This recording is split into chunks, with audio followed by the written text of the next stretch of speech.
early 70s, East Pakistan was everybody's symbol of hell on earth. More than 1 million people died in a civil war as the people of East Pakistan formed a new country, Bangladesh. Canadian reporters were there in force when images of war were followed by the horror of flood and famine. Canadians opened up their hearts and their wallets. Some went to Bangladesh to help rebuild.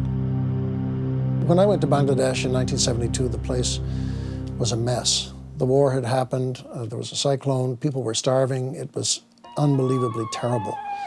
Basic food wasn't available. Just as Bangladesh became a household name, it dropped off our television screens. The cameras turned elsewhere, searching for a fresh crisis. But the suffering in Bangladesh didn't stop so suddenly. And Canada didn't stop helping. Soon we were sending more aid to Bangladesh than to any other country in the world. That's still true today, a quarter of a century later. But whatever happened to Bangladesh? And why isn't anybody telling us? Bangladesh has pulled itself up by its bootstraps and invested in things that people 20 years ago couldn't have imagined. Now a widely respected expert on Bangladesh, Ian Smiley has seen a side of the country that most Canadians are simply unaware of. Canada's got a good reputation in Bangladesh. We have a lot of friends among those organizations, people who think very highly of Canada because of what the Canadian government has done, because of what Canadian NGOs have done, and because of what a lot of very, very ordinary Canadians have done through donations. In terms of population, Bangladesh is a very big country, larger than Britain and France put together, the 10th biggest country in the world.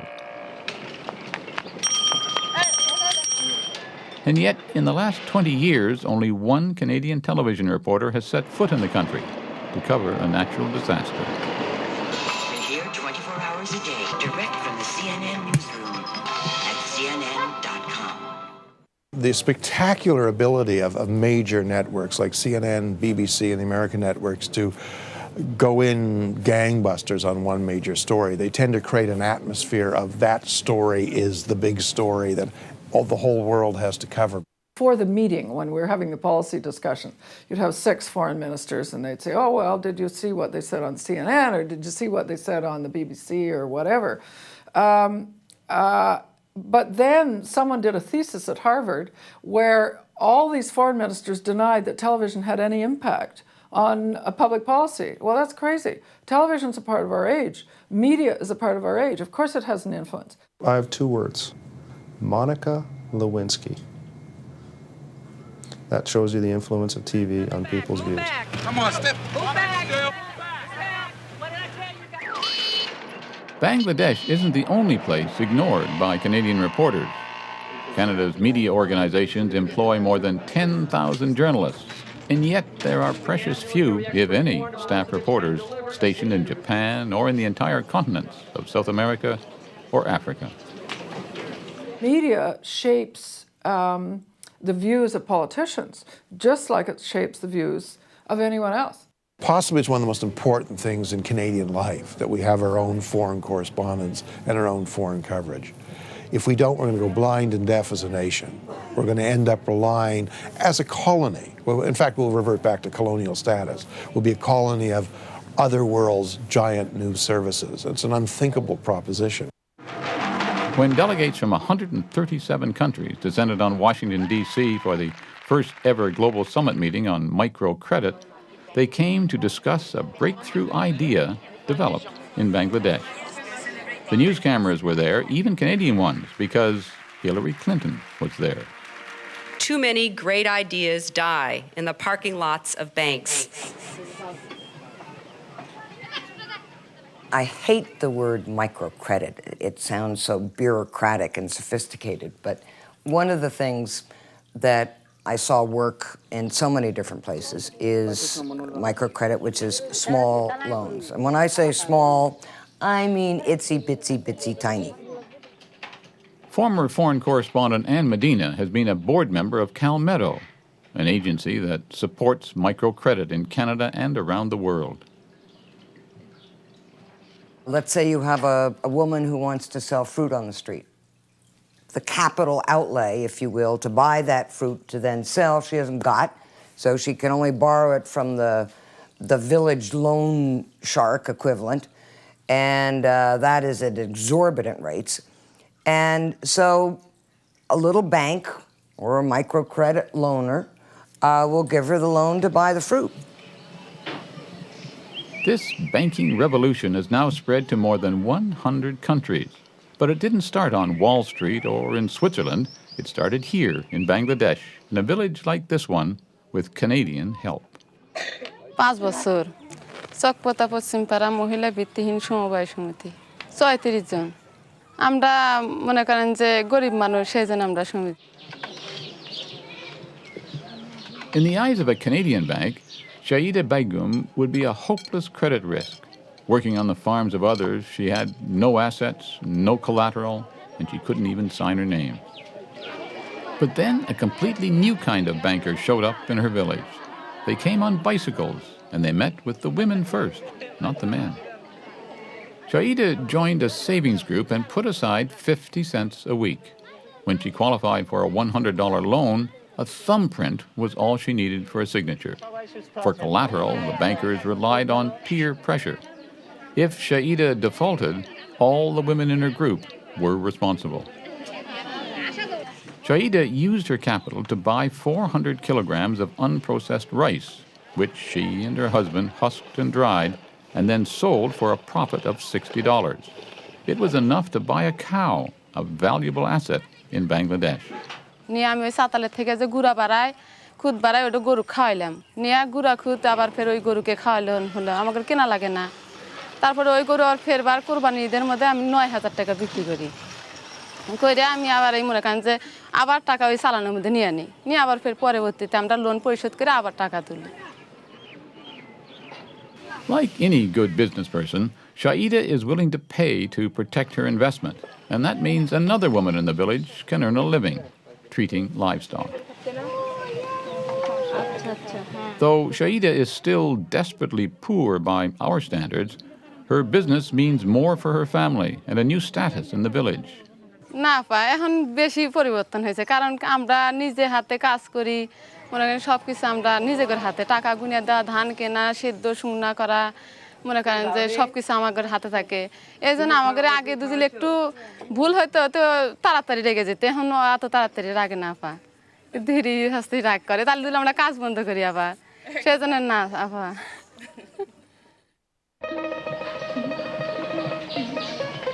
One woman's story may not be news, but there are 6 million women like CIDA in Bangladesh. So far, they've received over $2 billion in loans. It's not saying, oh, you're a poor, pathetic person, so we have to give you something so you can eat. It's, you are a strong person who, if given an opportunity, can do something.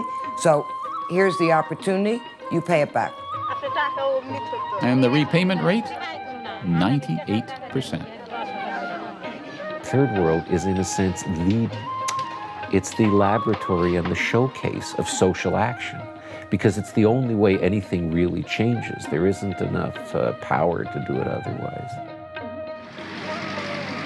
Canada's role in launching the microcredit revolution should be a shining example of how we can make a difference in the world. And yet, most Canadians have never even heard about it. Sending a reporter to Bangladesh is simply not in the budget for commercial networks in Canada, where the news has to turn a profit. The choice is often stark. Rely on American and British footage and reports, or don't cover the story at all. It's hard choices. I mean, that's basically the tough thing today is choosing what stories you're going to cover, when, and how much you're going to spend covering them. The corporate level of the private broadcasting organization says, we'll cover any story you guys in the news and information department want to cover as long as you can pay for it. In other words, with sponsors, and the sponsors say, we'll sponsor it if you deliver the audience. The drive for ratings is almost as intense at the CBC. At the weekly foreign assignment meeting, it's clear that it's becoming harder to cover the world. So he'll go to Nairobi and kind of do some setting up, but he is also available for us to reassign him back into this. You're just in a reporter bind next week. Wednesday. Canterbury is off starting tomorrow through Tuesday. In fact, it's becoming a bit of a charade. With the recent cutbacks of the CBC news bureaus in South Africa and Mexico City, there's now only a handful of Canadian reporters south of Washington, D.C. It's going to make it much more difficult to cover, Central America and South America because we'll have to do it out of Washington. And I think that, you can get a freelance person to do a one-day story if there is a bombing in Bogota. But if you want the kind of context that goes around, then you need a reporter to go for a length of time, and that becomes expensive. Look, I profoundly regret the fact that bureaus are closing. I think it's very sad. The determination in this place to cover world events remains. We have to try to figure out the way to do it with less money. It will mean less coverage, I believe. It's now just after 6 in the morning here at Quorum, where thousands have been... There may be no better example of how television news can stir the conscience of a nation than Brian Stewart's reports from Ethiopia in February of 1984. Thin rags. With no transport, the starving have to walk for days to food centers, leaving their dead behind. Often, they're too late. This woman's child, hiding its eyes from horrors around it, was to die within hours. That's the most frightening thing of all here, the fact that this may not be the height of a catastrophe, but just the beginning of an even greater one. Brian Stewart, CBC News, in northern Ethiopia. Now host of a nightly CBC current affairs program, Stewart wonders if he could have the same impact today. Thanks for watching. In the past, you could kind of also prepare much more in advance for a long-term project. For instance, in 1984, when we went to Africa to cover the famine, we were able to prepare for months to do that, and when we went, we could stay for 7-8 weeks. It would be very hard to see that today with budget constraints on us doing the same amount. Canadian reporters and media executives will tell you that it's all about money. But is it really? The CBC's equivalent in Australia has a smaller budget, and yet it has more than twice as many foreign correspondents. British, French, and German reporters can be found in all corners of the world. The Los Angeles Times has more correspondents outside North America than all of Canada's newspapers and television networks combined. I've seen this at the Globe, I've seen this at the Star, I've seen this at all the other media organizations. When the money is down, the first thing that goes is foreign coverage. At Ryerson University in Toronto, Zuhair Kashmiri helps to prepare the next generation of Canadian reporters. You have to go back to the time of Lester Pearson.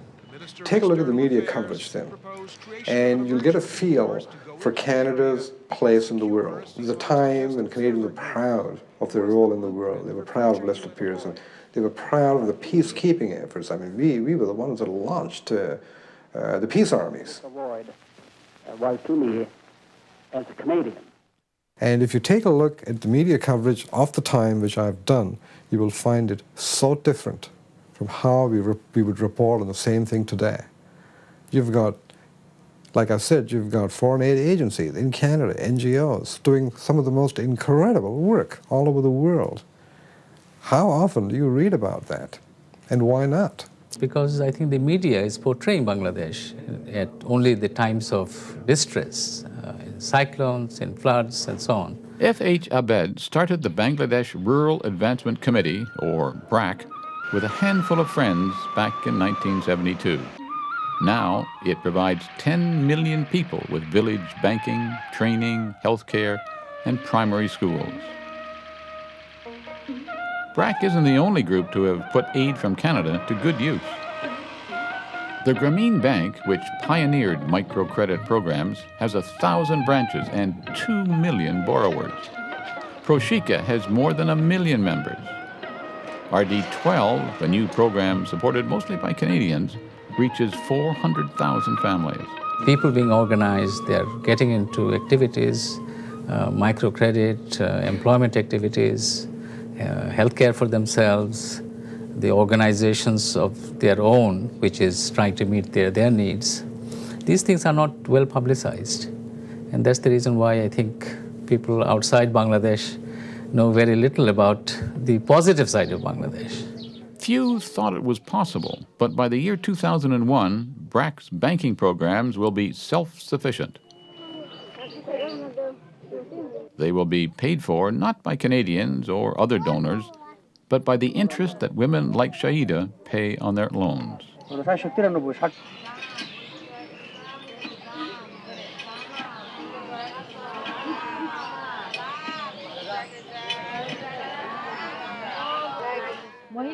CIDA's horizons are expanding. Now she's taking literacy classes, learning about her legal rights, and learning about family planning.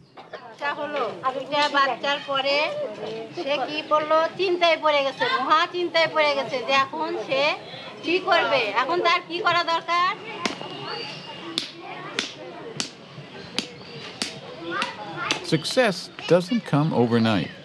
In the village of Mymensingh, Hafisa Kafun is now a model member of BRAC, but it took 12 years to build up her business. Hafisa has stayed the course, and so has BRAC, and so has Canada. What is microcredit for women? I have no idea. I know what you're talking about, but being able to play it out as an issue that actually is compelling for people. So why do we care about microcredit for women? Darryl Bricker tracks public attitudes for Angus Reid. He says Canadians have been conditioned to think of foreign aid only in terms of starving children. You know, people like you and I who read the New York Times certainly know what the problems are, but the average Canadian doesn't know. I mean, when they worry about what's happening in the third world, which they call it, by the way, they worry about whether or not those little kids that they saw starving in the desert of Sudan are being taken care of. They want their money to go to that. Moving beyond images of despair is a challenge for organizations like the Aga Khan Foundation Canada, which has a large program in Bangladesh. Canadians are tremendously interested in finding out what's being done to cure the causes of poverty rather than simply tackling the symptoms. In our experience, we find out that when we inform our supporters on some of the progress that is made in Bangladesh through credit programs, through basic education programs, there is tremendous surge of support and enthusiasm. Canadians are interested to find out what is being done to create a better and more socially just society. The need for real answers is obvious every time a new calamity lights up our television screen. And the international community shells out billions of dollars, often for Band-Aid solutions. It always seems too little, too late. Who get caught in the middle.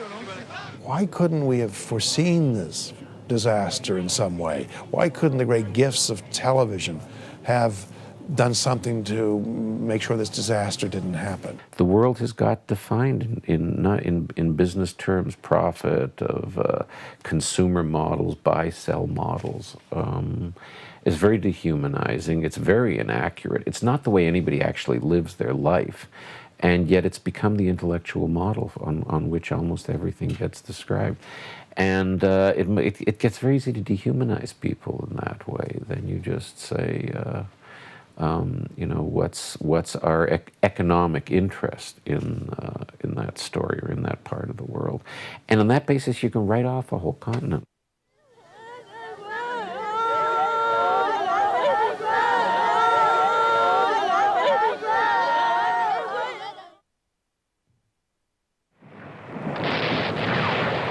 This prominence began in Canadians used to take pride in charting a different course. We invested in the United Nations, in peacekeeping, in supporting human rights, and in fighting poverty. But is our heart still in it? When it comes to foreign aid, Canada is no longer among the most generous of nations. According to opinion surveys, we aren't sure it makes a difference.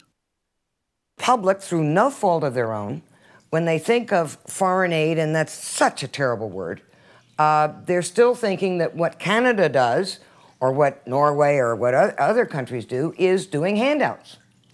And they don't realize the kinds of significant change in the aid community, if you will, where different techniques, different attitudes, different programs are being put into place, which are far more effective. But since journalists are only going to be covering a lot of these places when there is a crisis, when there are handouts, that's the only impression people are left with. And it's very, very sad. There are three players in this. There's the government, there's the media, and the public. Media gives the public what it wants. The public wants what it sees. The government reacts to both. So, there's three responsibilities here. In a democracy, it's very important that you have a well-informed public on just about everything. The stakes are higher than ever.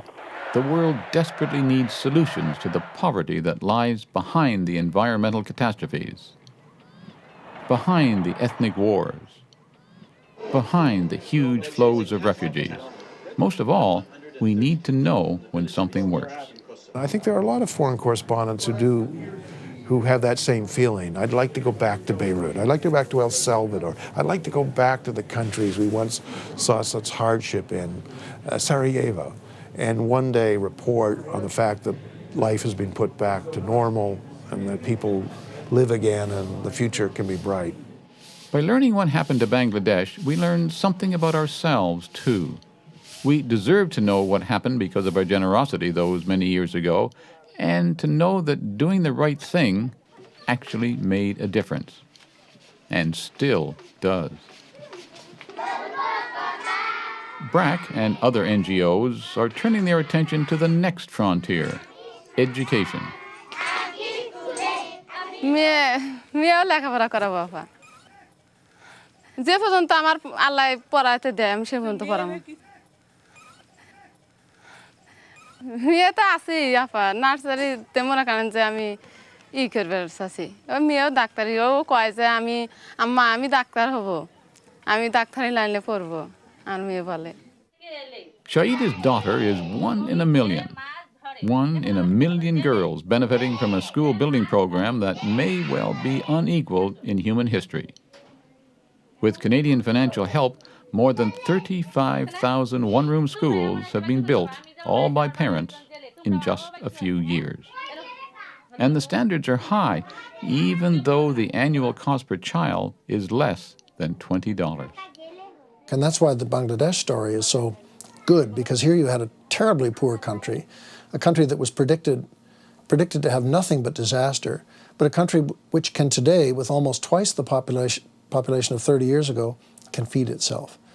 A country that is teaching us about microcredit, a country that has lessons to teach all kinds of people in Latin America and Africa and elsewhere in Asia about how to do these things. Those are the stories that we need to get out, because if we can do more of that, if we had more money to do more of that, we could move a lot faster. Since this program was made, CTV closed its bureau in the Middle East, citing budget cuts. CTV now has 3 foreign bureaus: Washington, London, and Beijing.